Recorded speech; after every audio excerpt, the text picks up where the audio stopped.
Senang bisa kembali di Sulbar. Jadi saya sering ke sini selain bantu Bu Yayu dan sekedar informasi, ini adik saya, adik sepupu. Sepupu satu kali, jadi selain bantu Bu Yayu beberapa dosen, saya juga biasa ngajar. Disclaimer ya, jurusan saya itu perikanan. Dulu saya kuliah di UGM, tapi belakangan saya aktif di sejarah termasuk ini. Dan ketika saya ditanya Bu Yayu, kira-kira ada nggak penenun yang bisa didatangi, saya bilang sebelum ke penenun baiknya tahu dulu apa itu tenun, itu ya. Apalagi ini ternyata tentang industri. Nah, salah satu industri skala rumah tangga yang cukup signifikan di dalam sejarah kebudayaan Mandar itu adalah ini, lipat sabe. Nah, ini buku yang saya tulis, Kronik Sutra Mandar, dan ini penelitian yang sudah 10 tahun saya riset, dan sampai hari ini ya masih ini. Makanya kalau ada diskusi tentang wastra atau tenun ya saya sangat tertarik. Yang ini teman-teman bisa lihat ya. Nanti sebentar saya jelaskan apa ini. Tahu ini ya? Apa? Jadi ini patung, tapi kalau dipakai dia sebagai benda ritual kadang disebut arca. Kan banyak patung itu yang di Majene itu tidak bisa disebut arca, kecuali dia pergi mendoa-doa di situ ya bisa disebut arca, tapi kan paling orang demo di sekitarnya saja kan. Nah, kalau dipakai untuk ritual atau bagian dari keagamaan disebut arca patung. Nah, saya mau jelaskan dulu ini apa hubungannya ya. Jadi satu-satunya benda cagar budaya yang berasal dari Sulbar yang jadi koleksi nasional adalah patung ini. Ada yang dari Mamuju? Di mana? Mamuju Kota. Yang dari Tarailu? Ada? Di mana di Tarailu? Oh, Mateng, perbatasan ya, Sampaga.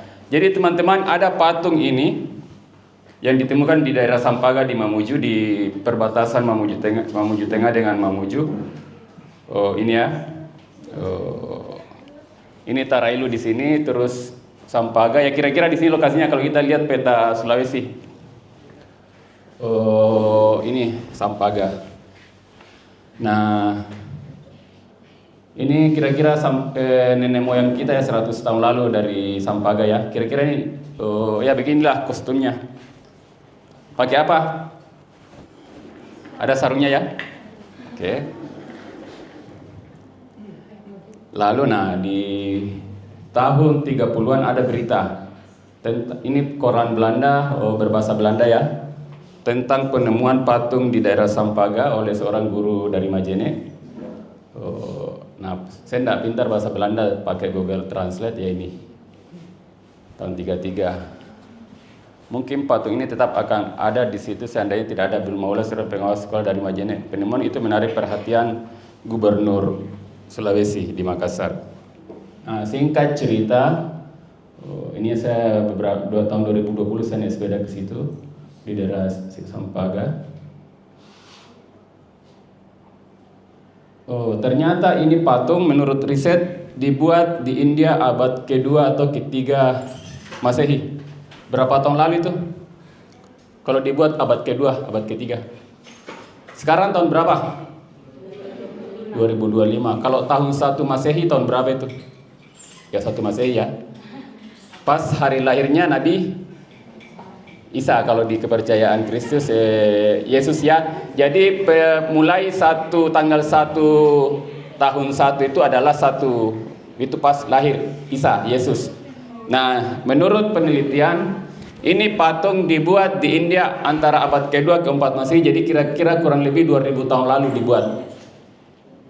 Bisa bayangkan ini 2000 tahun lalu? Tidak bisa. Ini ya, jadi tadi ini jenis salah satu, kalau yang ditemukan di Mamuju ini di Pangkara, terus ini yang jenis patung Buddha yang lain, Gautama dan Maitreya.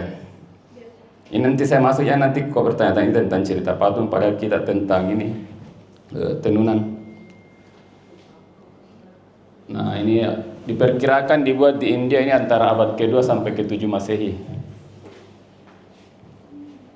Nah, kenapa bisa ditemukan di Mamuju? Padahal dibuat di India. Siapa yang bawa? Ya? Bukan, pedagang. Nenek moyangnya Sahrul Khan. Jadi dulu itu sudah ada perdagangan antara India dengan Nusantara. Nah, jadi menurut penelitian ini patung adalah semacam jimatnya para pelaut-pelaut India supaya mereka selamat di laut. Mereka pasang itu di perahunya. Nah, ditemukan di salah satu pelabuhan kuno di daerah Sampaga. Ini saya mau kasih lihat ya kembali. Ini teman-teman harus ingat ya, ini Sampaga, terus Kalumpang. Tahu Kalumpang? Ada yang tahu Kalumpang? Tasio, dari Tasio berapa kilo masuk? Jadi kurang lebih 70 kilo masuk dari Tasio. Itu pedalaman. Jadi ada Sungai Karamat namanya, ini Sungai Karamat ya. Ini itu menghubungkan Kalumpang dengan Sampaga. Nah, ketika ditemukan ini patung, ini kondisi patungnya pernah terbakar museum 2 tahun lalu, terbakar ini patung. Kena itu kondisinya sekarang ya. Nah, ini gara-gara ini ditemukan patung, peradaban di Kalumpang juga ditemukan karena orang warga Kalumpang bercerita ke orang Belanda kalau mau lihat yang lebih kuno itu ada jauh di dalam. Maka kesinilah tahun 30-an arkeolog Belanda kesini. Akhirnya menemukan itu Kalumpang. Nah, diterjunkanlah tim arkeolog tahun 30-an itu. Ini salah satu contohnya. Tahun 37 ini di Tandu masuk. Jauh sekali. Kalau dulu orang lewat sungai pakai ini kurang lebih 2 minggu 3 minggu baru sampai melawan arus. Pakai kulu belang, lepa-lepa lah. Ini pemberitanya tahun 33. Nah, saya pernah buat tulisan di Tempo tentang ini, tentang penemuan. Jadi di Kalumpang itu dianggap sebagai situs Austronesia terbesar di Asia. Jadi nenek moyang kita itu kurang lebih 3.000-4.000 tahun lalu sudah mengembangkan teknik membuat gerabah, terus membuat baju dari kulit kayu, ini alat pukulnya, terus tembikar-tembikar. Ini kan dulu belum ditemukan besi ya, jadi alat untuk memotong-motong apa itu pakai ini, batu. Jadi itu istilahnya Neolitik. Nah, ini situs Minangasi-Pako, ini saya ke sana tahun 2012. Nah, apa hubungannya ini? Jadi kalau tenunan secara umum kita sebut wastra. Wastra ya. Jadi mau dari kulit kayu, mau dari sutra, mau dari kapas, itu secara umum disebut wastra.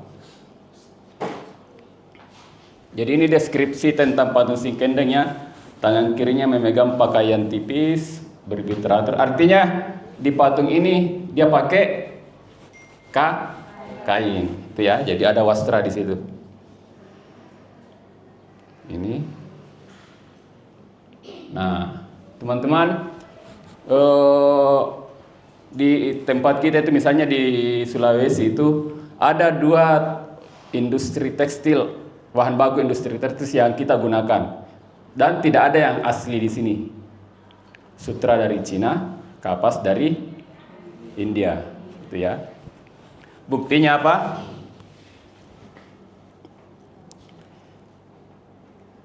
Ini dulu. Ini.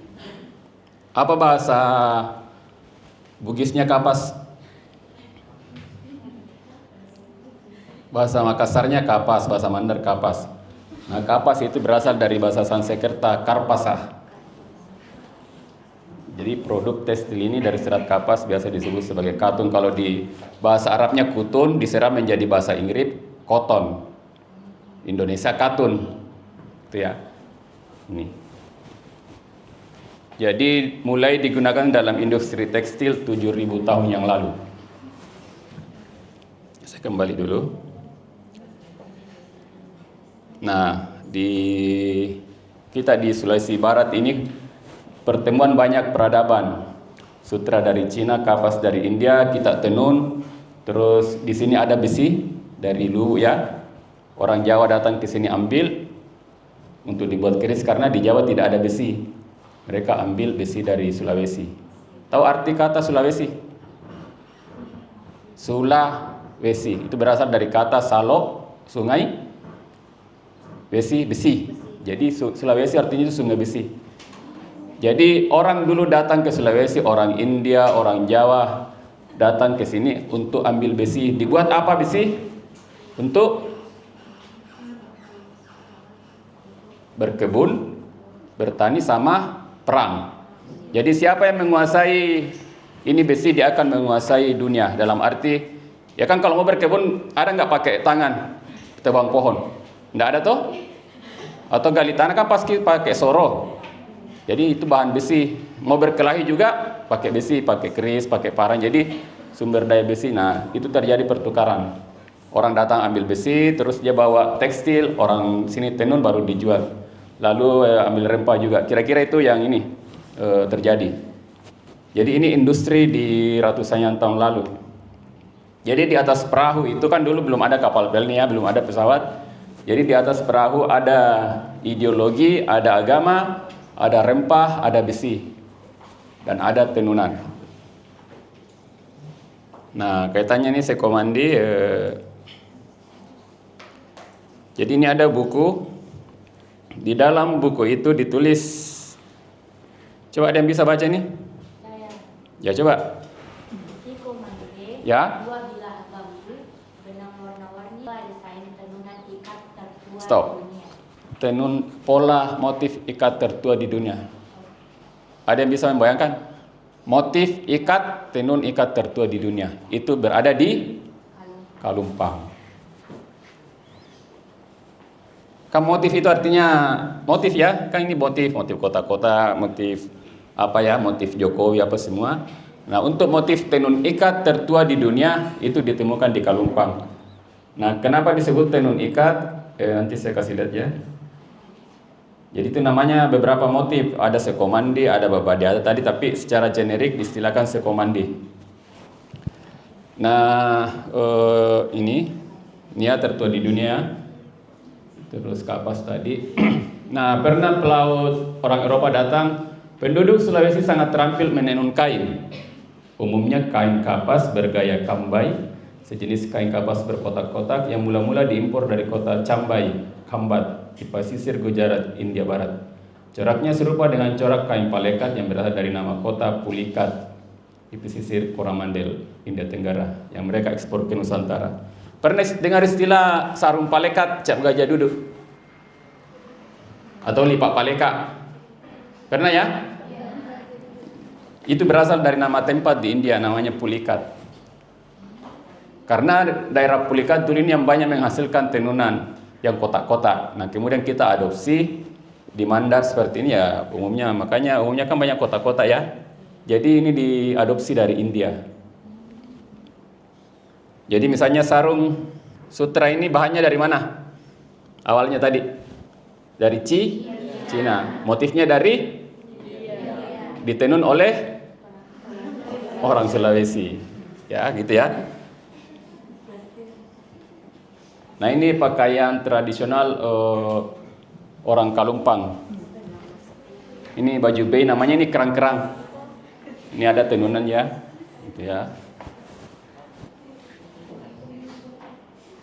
Nah, ini ada koleksi di Belanda, diambil dari Sulawesi Barat, dari Mandar 1902. Kalau teman-teman lihat kan mungkin anggap sutra ya, padahal ini kainnya kapas.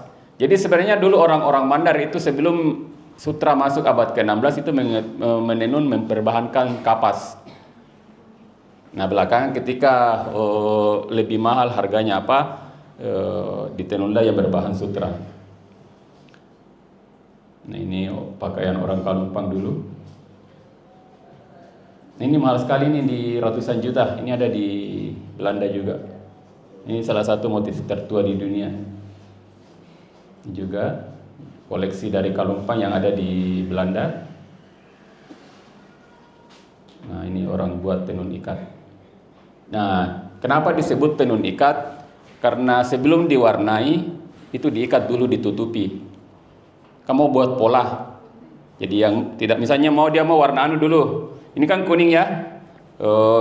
Dan dia mau warna hitam, dia ditutupi dulu. Terus kemudian kasih warna merah. Ini bisa bertahun-tahun dia kerja ini. satu lembar, makanya mahal sekali harganya. Ya, dan ini bukan cuma di Kalumpang, ada di Batak, ada di NTT juga, di India ada juga malah. Jadi dulu menggunakan kulit batang pisang untuk membuat ikatan, sekarang pakai tali rapia rumput Jepang. Ini setelah ada pola diwarnai baru ditenun. Ini ya. Nah, ini kan habis diikat-ikat ini, dilepas membentuk pola warna. Nah, setelah buat seperti ini baru masuk di alat tenunnya. Jadi ada satu buku khusus ini yang tentang koleksi tenun ikat di Indonesia. Salah satu yang disebut di dalam itu yang di Kalumpang, yang di Rongkon, daerah Seko. Ya.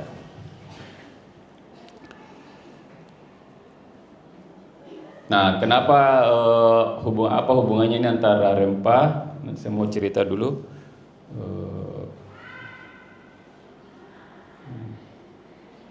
Jadi ini kan ketika industri rempah kayak di Indonesia itu orang-orang Nusantara banyak membeli. Ini kan termasuk bahan tekstil yang cukup mahal kalau dulu waktu itu. Satu-satu. Ya, enggak apa-apa. Jadi dulu ketika Nusantara kaya, mereka membeli kain-kain dari luar negeri. Sama gitu ketika banyak uangmu, mungkin beli ke toko, tapi kalau enggak ada, beli cakar. Kira-kira itu ya. Nah, ketika rempah mahal, orang Nusantara itu membeli tekstil dari luar. Nah, ketika harga rempah jatuh, mereka sudah agak mikir-mikir untuk membeli tenunan dari luar. Peluang itu diambil oleh penenun-penenun dari Mandar. Mereka memproduksi, mengisi pasar yang kosong, mendatangkan misalnya saya pelaut ya.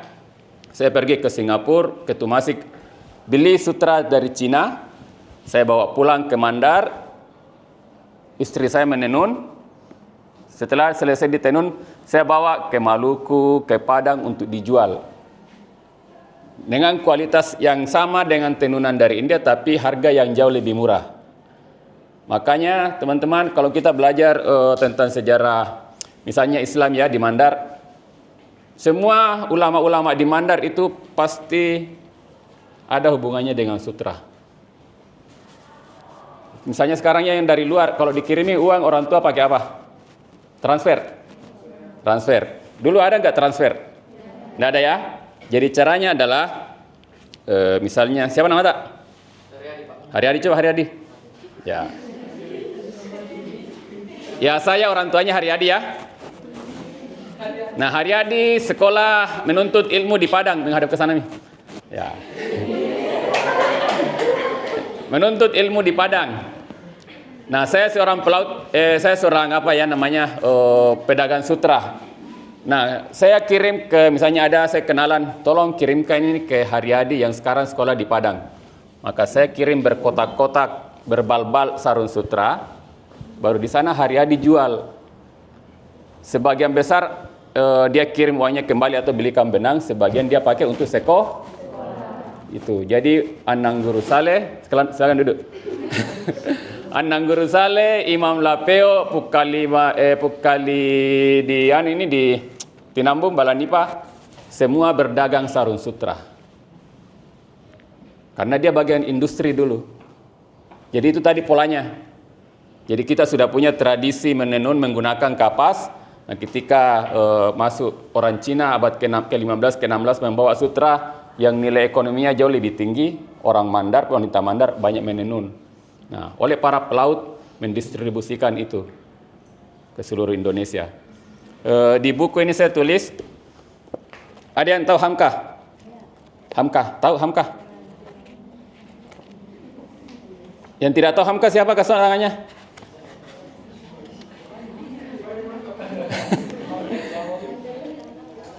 Dia tokoh Muhammadiyah, terus pahlawan nasional, terus baru-baru ini ada filmnya beberapa tahun yang lalu. Yang soundtracknya itu dinyanyikan Niji, atau yang pernah dengar Di Bawah Lindungan Ka'bah, atau novel Tenggelamnya Kapal Van der Wijk. Nah, yang nulis itu namanya Hamka.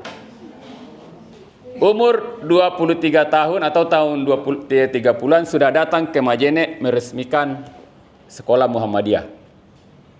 Nah, dia pernah menulis, dan saya tulis di dalam buku ini, dia mengirim surat ke salah satu tokoh Muhammadiyah di Wono itu tahun 80-an. Dia menyebut bahwa kami di Padang tidak lengkap sebuah rumah kalau tidak memiliki sarung sutra kain mandar yang kami disebut sini kain Bugis. Jadi di Padang itu kain Bugis itu adalah kain mandar, tenunan mandar. Dan bukan saya yang bilang, itu Hamka yang bilang. Itu ya. Jadi itu cukup signifikan industri tekstil kita dulu yang dikerjakan ibu-ibu. Makanya kita akan sering dengar si Bali Pari ya. Jadi suaminya pelaut, istrinya menenun di rumah. Nah, karena makanya dulu itu banyak orang tidak selingkuh karena dia sibuk menenun. Gitu ya. Tidak main WA-WA dia. Nah, ini juga penting ya. Keterampilan yang cukup penting dimiliki orang Austronesia. Ini kita orang Austronesia semua. Kecuali ada yang bule dari sini ya, yang lahir di Eropa. Tidak ada ya. Jadi kita itu keturunan Austronesia. Jadi dulu skill yang harus dimiliki orang Austronesia itu adalah menenun dan mengolah logam. Itu. Karena itu yang sangat dibutuhkan itu waktu. Nah, ini jenis alat-alat tenun, ini foto-foto klasik ini penenun-penenun di Sulawesi. Nah, kita saja di Pulau Sulawesi ini contoh saja ya, banyak sekali istilah-istilah berkaitan tenun. Tapi ya bahannya kalau yang sejak abad ke-15 sampai sekarang cuma dua yang dominan, sutra sama katun. Kalau di Sulawesi Utara ini Bentenan, Gorontalo, Karawo. Kalau kita di Mandar, Sakbe, Bugis juga. Itu berasal dari bahasa Melayu, sebai, artinya selendang. Ya, jadi kita sebut menjadi sakbe. Nah ini, jadi ini yang sarung sutra ini awalnya ini kokon, ulat. Jadi ulat itu kurang lebih 30 hari dipelihara. Kalau tidak diambil kokonya dia akan menjadi kupu-kupu.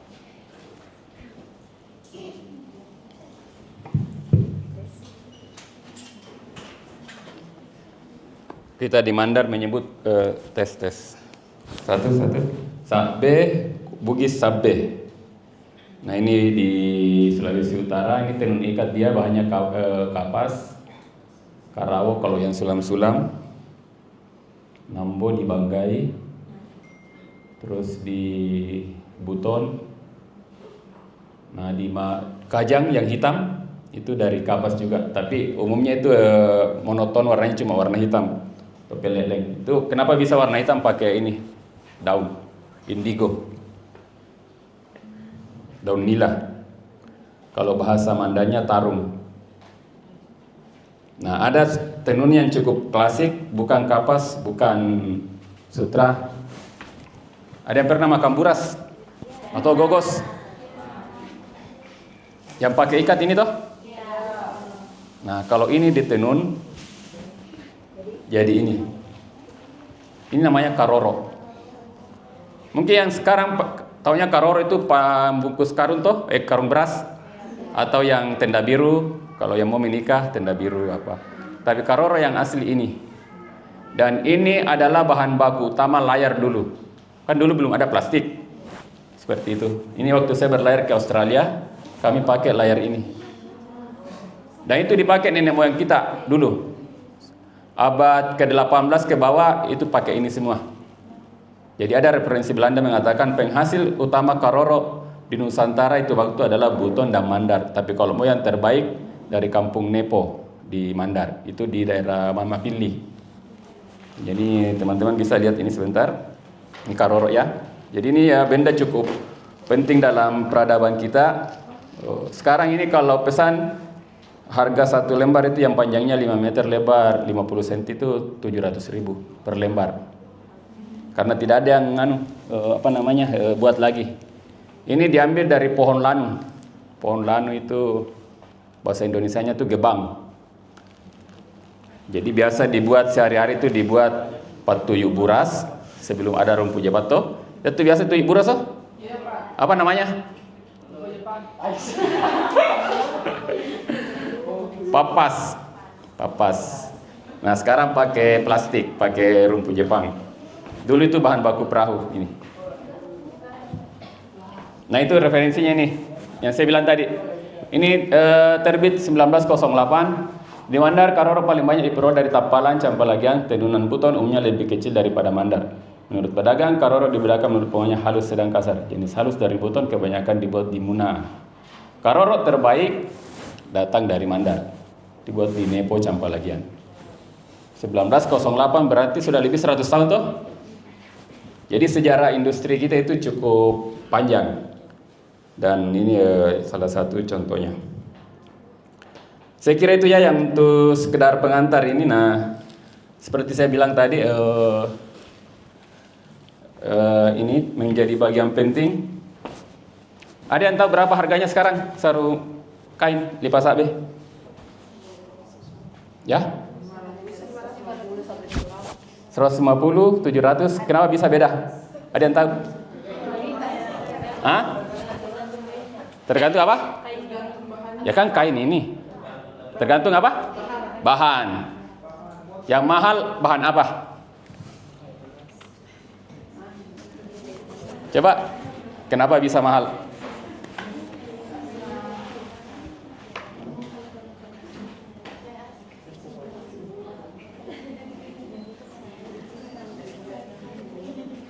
Ayo, ada yang bisa?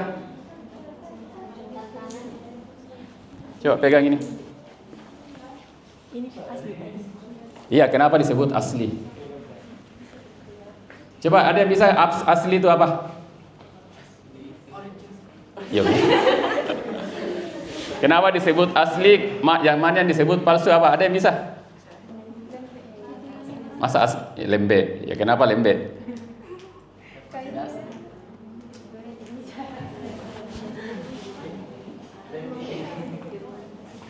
Coba.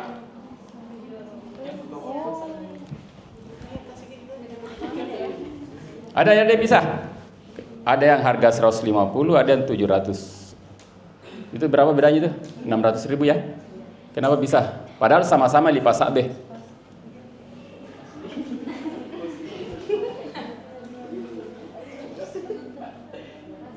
Ada satu miliknya Sahroni. Ayo, ada yang bisa?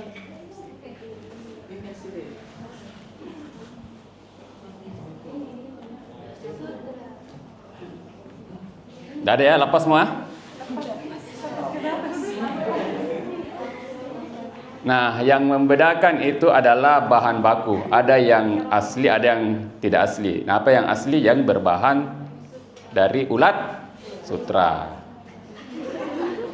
Nah, yang tidak dari ulat sutra berbahan plastik. Nah, yang murah itu 150 plastik. Yang mahal ini. Apa bedanya ini dengan ini? Coba, ada yang bisa pegang? Coba. Halus.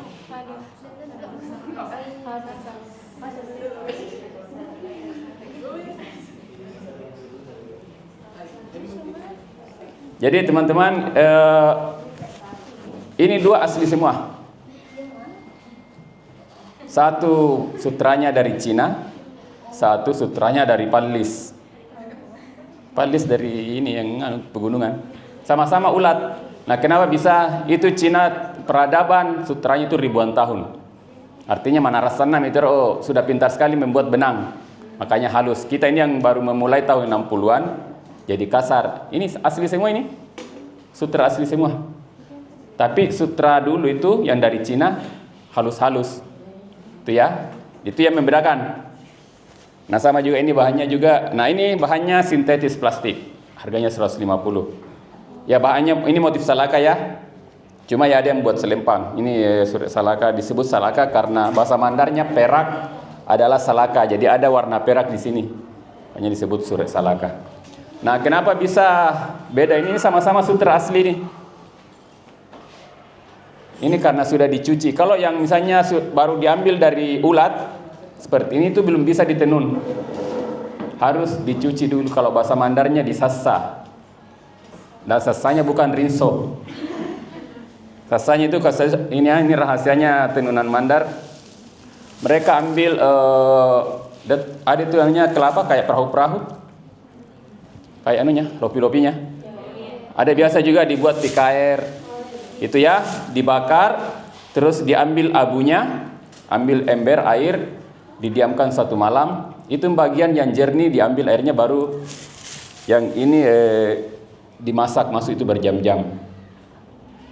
Itu kayak sabun licin. Airnya itu ya hasilnya yang jadi halus, yang sudah bisa ditenun dan atau diwarnai. Jadi kalau yang masih mentah dari ulat itu masih lengket, belum bisa ditenun. Jadi panjang sekali prosesnya untuk membuat itu. Nah, terus ini asli semua. Ini rata-rata saya seumuran ini. Karena kebetulan nenek saya kan pembuat penjual sarung sutra dulu. Jadi ada beberapa koleksi. Nah, belakangan yang buatan-buatan kontemporer itu sudah agak tidak terlalu halus. Itu karena sudah buatan sendiri. Maksudnya tinggal beli ulatnya, dipelihara, baru diambil dibuat jadi benang. Sampai di sini ada pertanyaan? Ayo.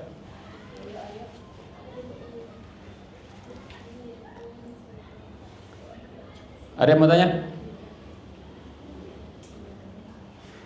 Siapa yang mau jadi penenun? Hah? Mau?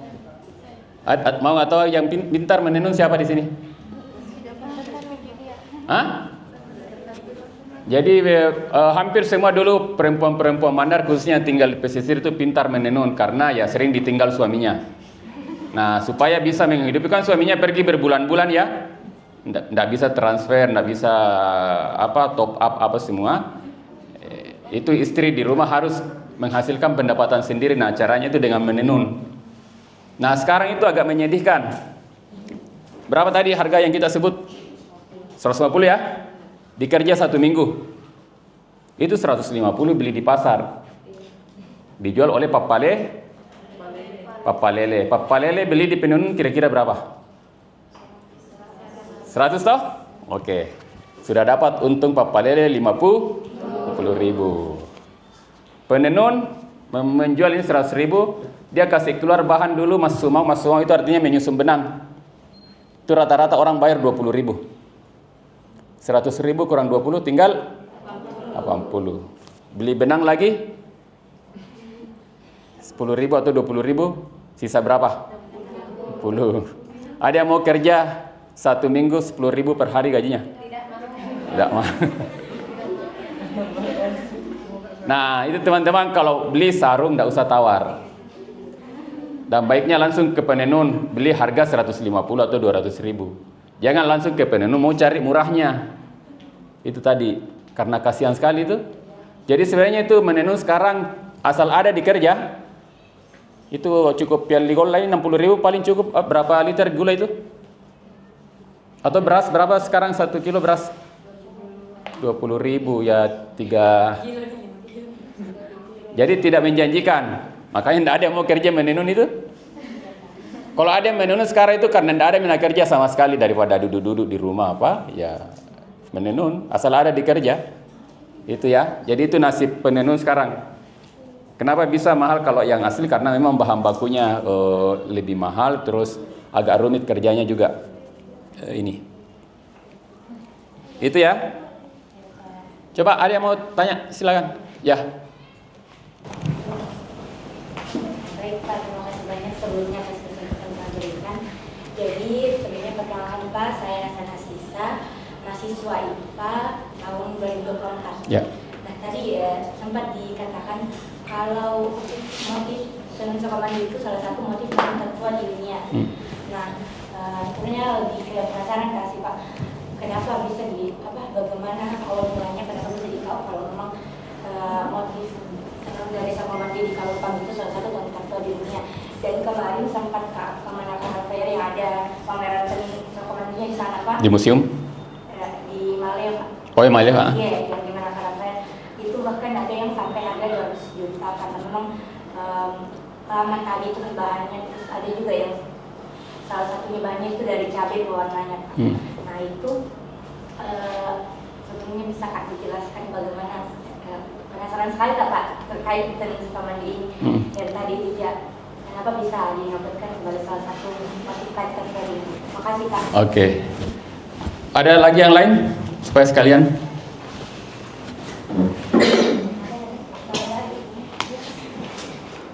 Ada yang bertanya?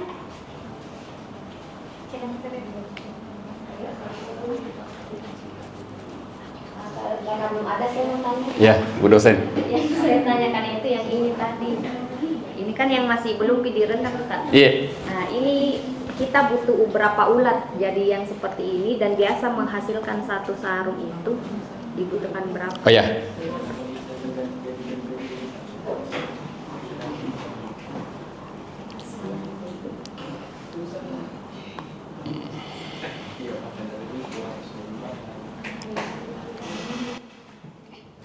Jadi ini saya mulai tadi ya, yang tadi pertanyaan bagus sekali pertanyaannya ya.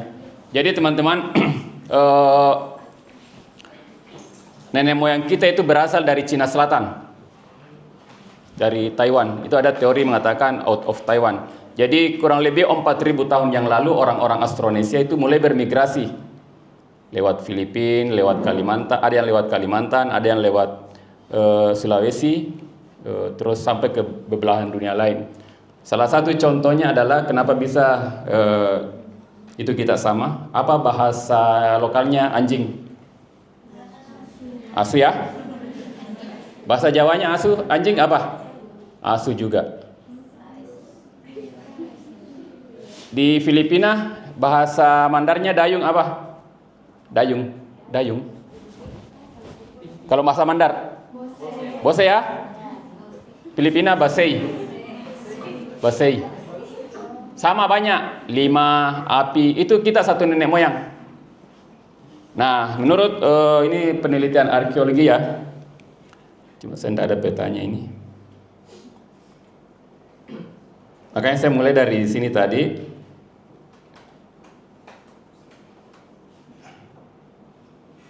Jadi dulu itu kurang lebih perkiraan para arkeolog 3.000 tahun lalu itu ada sekelompok orang Austronesia itu bermukim ya lewat pinggir apa pakai perahu terus masuk di sini tinggal di Kalumpang dan mulai mengembangkan yang namanya padi.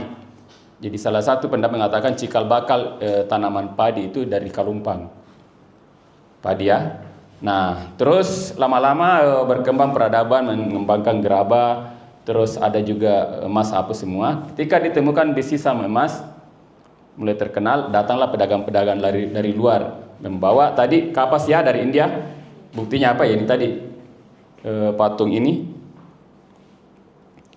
patung si Kendeng ini ya karena ditemukan si Kendeng yang dibuat di India perkiraan abad ke-4 ke-7 ada di Sampaga, karena dulu itu muara Sungai Sampaga menjadi semacam orang dari pedalaman dari Luwu membawa emas sama ini besi.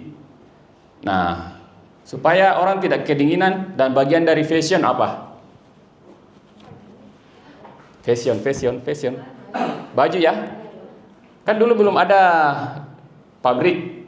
Jadi orang menenun. Kan kalau polos tidak terlalu bagus ya. Dibuatlah banyak motif. Cuma dulu itu bukan untuk gaya-gayaan saja, itu bagian dari kepercayaan. Dari ritual. Jadi menurut di beberapa tradisi di Nusantara, motif begini tuh ada kepercayaannya, ada simbolnya. Makanya ada banyak beragam. Nah, karena Kalumpang ini adalah salah satu pusat peradaban Austronesia yang cikal bakal peradaban mulai orang mengenal teknologi pertanian apa semua itu di Kalumpang. Pada saat itu juga berkembang tadi ini. Dan dari buku yang saya baca tadi yang saya tampilkan disebut bahwa motif tenun ikat, salah satu motif tenun ikat tertua di dunia itu dari Kalumpang ini. Babadiata begitu sebutan penduduk setempat untuk sarung yang sering dinyatakan sebagai pola desain tenun ikat tertua dunia. Ya cuma saya tidak tahu ini dia menulis ini dapat informasi dari mana kan, itu belum saya dapat. Cuma di buku yang terbit tahun 92 ini tentang Sulawesi Selatan ada menyebut di situ. Dan itu berkaitan erat tadi dengan temuan-temuan arkeologis. Itu ya. Jadi bagian dari upacaraan kepercayaan ini. Terus kalau kita di Mandar itu menurut penelitian saya itu tidak ada makna kotak-kotak. Itu bagian dari varian saja keindahan. Karena itu diadopsi dari India. Nah, yang menariknya dari kotak-kotak kan kotak-kotak vertikal horizontal toh. Dari vertikal horizontal itu bisa dibuat banyak motif. Warna juga. Jadi tergantung. Nah, kalau yang seperti ini kita sebut motif klasik. Ini Surek Parara, ada juga Surek Maradia, ada banyak ya, Surek Salaka. Tapi motif itu banyak, hampir tiap hari ada. Ada motif 710, motif Canggoreng ada juga. Iya, Aropo, motif kucing garong, ceki-ceki, Jakarta itu banyak. Jadi kalau teman-teman mau buat motif sendiri yang belum pernah dibuat, ya kasih nama motif Unsul Barka atau siapa namanya? Haryadi. Dia mau belajar jadi menenun dan membuat motif sendiri, dia bisa motif Haryadi. Itu ya. Jadi terserah. Terus tadi apa tadi? Oh ya, waktu saya riset untuk buku ini, saya membeli telur ulat sutra di Sengkang. Itu istilahnya satu box. Enggak ada namanya di sini. Itu satu box itu bisa menghasilkan 5 sarung. 5 sarung sutra itu saya enggak bisa hitung telurnya karena banyak sekali. Yang jelas kalau enggak salah itu dulu dan saya tulis di sini itu ketika ditimbang dengan menggunakan benggol hasilnya seperti ini, kalau enggak salah ya 15 benggol. Benggol itu uang Belanda kuno yang sering dipakai pedagang-pedagang sarung sutra sebagai alat timbang. Benggol. Mungkin teman-teman sudah tidak dapat itu, tapi sampai sekarang orang pedagang kain itu pakai menggunakan itu benggol. Dan tergantung juga proses pemeliharaan. Apa makanannya ulat sutra? Itu kan ulat dikasih makan ya. Daun apa? Daun pisang. Itu daun murbei. Daun murbei. Nah, kalau tidak tahu sekarang ya apakah masih ada di daerah Renggeang? Itu ada yang memelihara sutra. Saya tidak tahu sekarang apakah masih melanjutkan atau tidak. Yang jelas dulu banyak, tapi yang tinggal yang masih saya lihat kurang lebih 3 tahun lalu itu di Renggeang. Kalau yang di tempat penelitian saya di Palipis ini itu terakhir waktu saya masuk untuk dia membudidayakan. Setelah itu dia tidak lagi karena lebih murah membeli bahan di pasar yang sutra daripada membuat sendiri. Apalagi yang tadi jarang sekali. Kira-kira teman-teman mana yang mau beli yang 150.000 atau 700? 150 toh? Jadi tidak laku itu yang mahal. Apalagi sekarang kalau orang mau pawai, orang mau buat seragam pernikahan, kalau 150 kan mungkin tidak ada berat perasaanmu menggunting-gunting. Tapi kalau ini harganya 700.000, kan sayang sekali digunting-gunting ini toh. Padahal cuma mau dipakai gerak jalan atau apakah. Jadi orang tidak perlu membeli yang mahal, yang asli. Mending saja beli yang palsu dengan warna yang sama, harga lebih murah. Itu. Jadi yang banyak sekarang dibuat penenun-penenun itu ya yang bahan sintetis, yang plastik. Tapi kalau yang bahan seperti ini 1-2 saja. Ada yang pesan. Dan yang bisa membuat sekarang itu rata-rata orang tua. Yang jadi masalah orang tua ini buta. Rabun penglihatan toh, dan ini gampang putus. Makanya cewek-cewek muda itu atau yang penenun-penenun muda malas menenun karena gampang putus, disambung apa semua. Jadi itu yang terjadi masalah yang sekarang. Mungkin teman-teman kalau berkunjung nanti ke penenun bisa menanyakan hal tersebut. Ada lagi? Sampai jam berapa ini?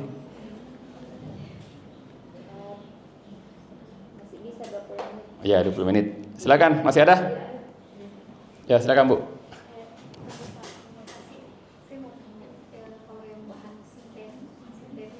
Iya. Bukan.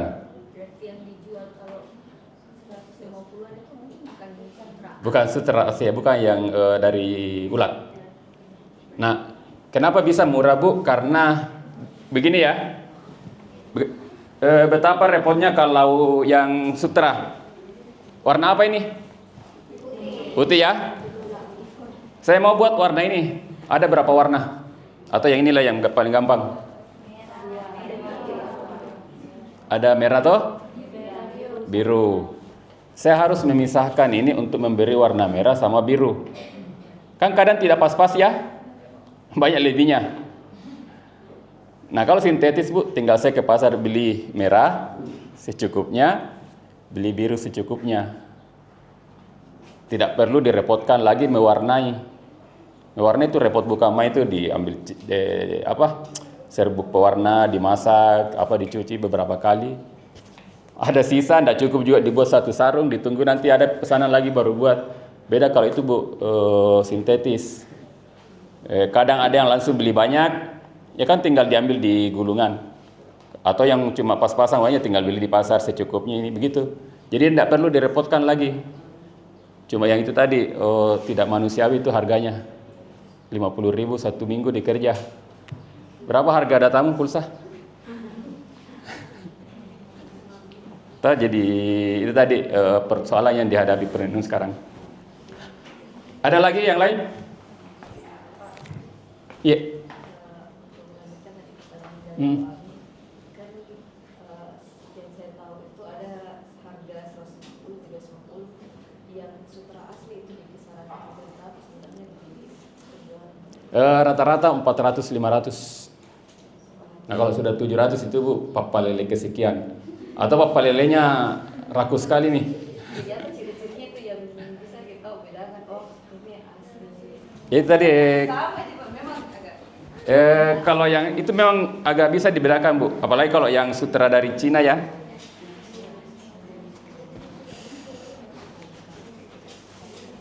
Ini palsu ini, hitam, ini asli. Ini asli juga. Dan juga itu kalau kita lihat secara umum, itu dia kalau yang tahu bahasa Mandarinnya tuh tikurun toh. Nah, kalau sutra asli Bu, kalau dia tuh kurung-kurung dibuat begini, dia lama-lama itu kembali. Kayak apa namanya ya? Menjadi rata. Beda kalau yang sintetis lama sekali dan agak kayak bergeser-geser. Kenapa tidak bisa dicuci? Karena dulu itu rata-rata itu kan dibuat sendiri pewarnanya. Itu kalau yang tidak bagus pewarna itu dia bisa luntur dan mempengaruhi kalau dicuci itu agak renggang. Jadi teman-teman itu baiknya habis dipakai sarung begini itu langsung dijemur.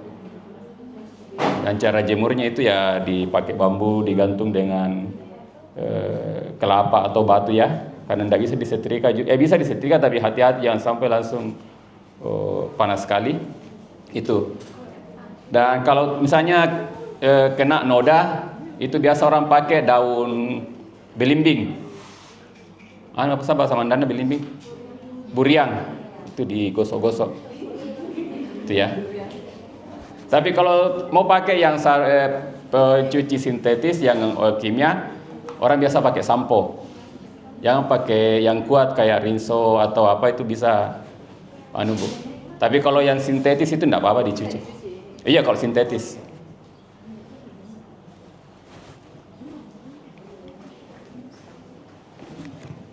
Masih ada? Hah? Ya. Mau kamu tanya Pak, itu kan pernah dengar kalau itu namanya beda begini, minat. Iya. Ya itu kan, ada dengar kalau laki-laki itu pemaling begitu, kayak itu rata-rata perempuan yang manete. Nah itu kenapa bisa? Tidak pemali Ji, cuma biasanya tuh kalau kerja begini harus telaten.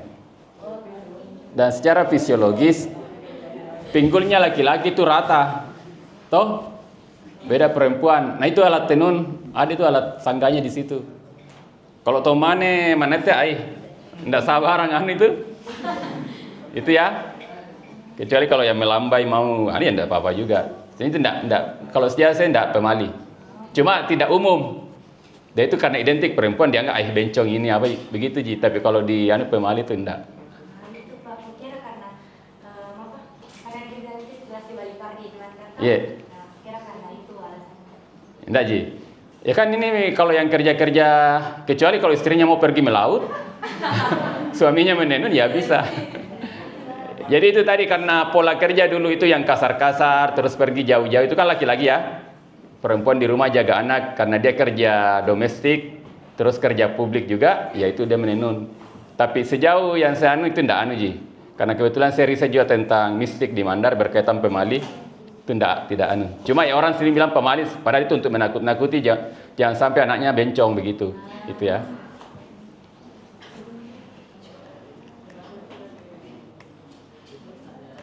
Ada lagi? Kalau yang itu, Yana. yang di sarung tuh ada motif sendiri itu apa? Oh iya, pucah. Itu pucah namanya ya. Jadi kalau teman-teman pakai sarung itu, coba siapa Haryadi lagi ya? Haryadi.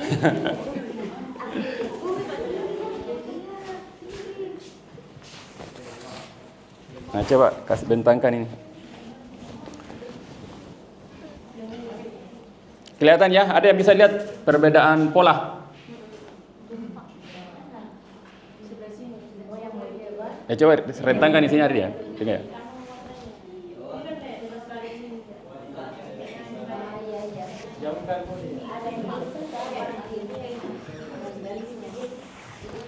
Yang itu namanya pucah. Jadi kalau teman-teman pakai sarung itu pas tengah pucah itu di tulang belakang. Ini ya, kelihatan ya bedanya ya.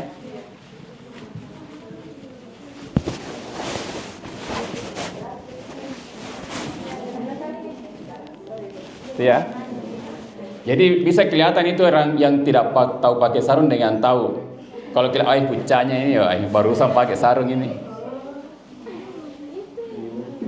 Bisa lihat? Ya coba main belakang.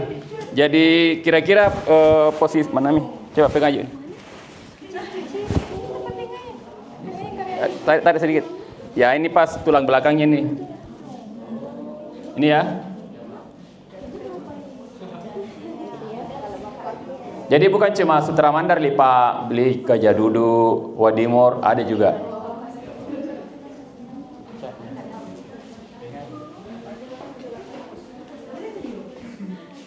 Tapi memang khasnya Mandar kota-kota Ini juga ya, saya mau jelaskan kembali kota-kota ya. Dan ini kaitannya industri. Ini tadi kalau kerja satu lembar berapa bulan? Bisa 1 tahun ya?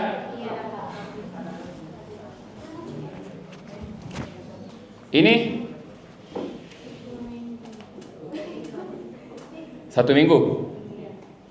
Misalnya satu orang dia mengerjakan ini 1 tahun, ini 1 minggu.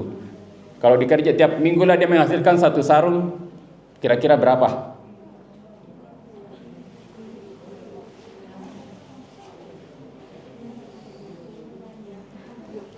Anggaplah 50 ya. Nah, dalam apa syaratnya industri? Itu harus bisa diproduksi massal dalam jumlah banyak kuantitas. Ini kerjanya kualitas, tapi kalau dia skala industri tidak bisa. 1 tahun bisa 1? Memang mahal, tapi kan tidak siapa mau beli sarung harganya 200 juta?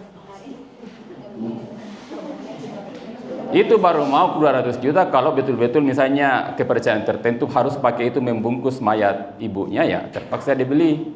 Tapi kalau dipakai sebagai fashion, sebagai enggak bisa. Jadi kenapa ini menjadi industri? Karena tadi dia cepat.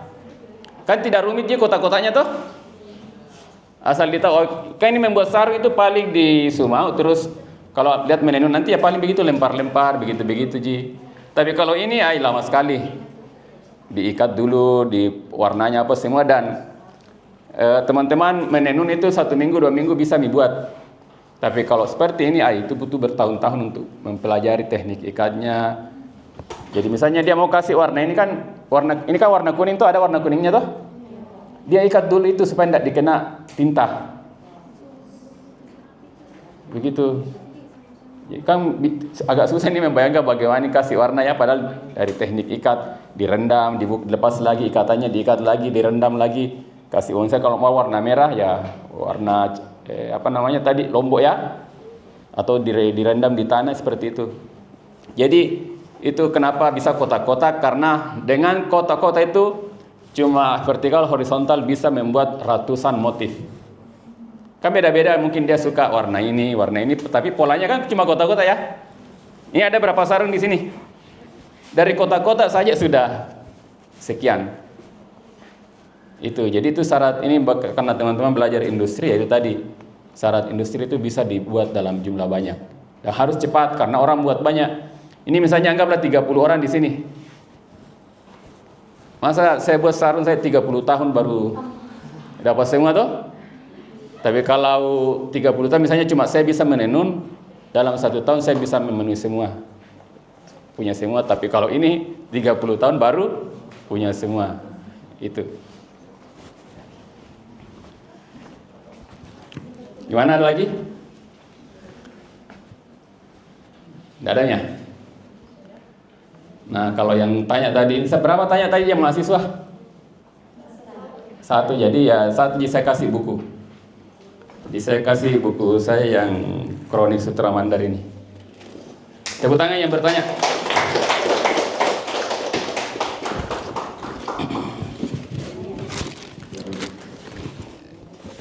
Nanti Bu dosennya yang kasih. Kalau Bu dosennya sudah punya kayaknya. Ini ya bukunya, nanti saya kasih yang siapa namanya? Nasra. Oke, Kronik Sutra Mandar. Jadi saya tidak tawarkan lagi pertanyaan ini karena mau tanya ya, dapat buku juga. Atau masih ada? Ada yang mau bertanya? Mungkin masih ada bukunya. Hah? Terlalu gampang pertanyaannya ini. Sure itu bahasa Mandarnya motif sure. Perbedaannya sure sama puce? Oh, puce itu pola di situ, pola khusus dia badan apa? Jadi kalau secara umum ini motif ya. Tapi di setiap sarung kain pasti ada itu anunya, itu puca namanya. Jadi kalau untuk melihat motifnya ininya, bukan pucanya.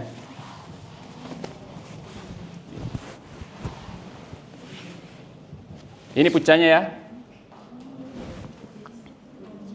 Mana ini? Oh iya. Ini. Nanti tanya di penenun, kalau seperti ini mengkilat-kilat apa istilahnya? Jadi salah satu ciri apa ya untuk membedakan motif klasik dengan motif yang modern, kalau sudah banyak bling-bling di situ, modern itu kontemporer. Itu ya. Kalau yang klasik seperti ini yang warnanya muram atau apa, ini yang klasik. Saya kira itu ya Bu Yayu, kalau sudah tidak ada ya. Ini tadi perkenalan saja. Nanti teman-teman kalau datang ke penenun ya paling tidak sudah ada wawasan sedikit lah ya. Seperti ini tadi. Ini dari apa ya, dari daun gebang sejenis lontar. Paling tidak teman-teman sudah melihat yang bahan ini organik daun. Kalau katun saya tidak bawa, cuma ya katun itu ya kapas, yang katun koton. Saya kira itu yang bisa saya sampaikan. Saya mohon maaf kalau ada yang kurang berkenan. Terima kasih. Assalamualaikum warahmatullahi wabarakatuh. Saya alhamdulillah semuanya sudah.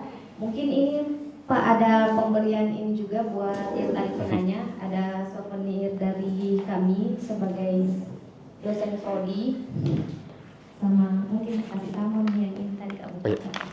Mungkin akan nanti sama Karyani juga yang tadi selalu jadi model. Saya kasih ini ya. Ayo maju.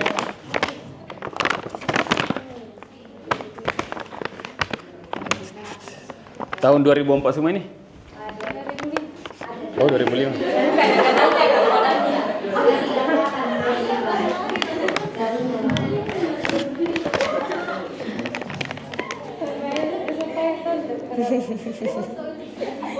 Internet.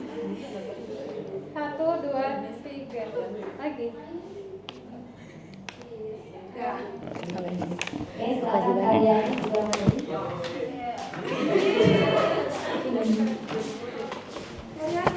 model. Kita tunggu motif Motif Haryadi. Dia atlet bola. Lagi. Sudah Mia. 1, 2, 3. Kasih kasih. Oke, terima kasih alhamdulillah seluruh rangkaian kuliah umum kita hari ini sudah selesai. Kami ucapkan terima kasih banyak kepada Pak Ridwan Alimuddin atas sharing ilmunya dan alhamdulillah sangat bersyukur ya kita masih bisa dapat banyak banget insight baru terkait tenun di Mandar, dari mulai sejarahnya sampai bisa langsung pegang bagaimana ininya, sarungnya. Lihat langsung tadi juga diajarkan bagaimana cara memakai lipat sabe yang benar. Oke, alhamdulillah kita tutup hari ini dengan bacaan hamdalah. Alhamdulillahirabbil alamin. Insyaallah ketemu lagi di kuliah-kuliah umum berikutnya. Namun sebelum itu kita ada sesi foto bersama. Mungkin di depan mau Pak? Iya. Ya, di depan lab. Ayo.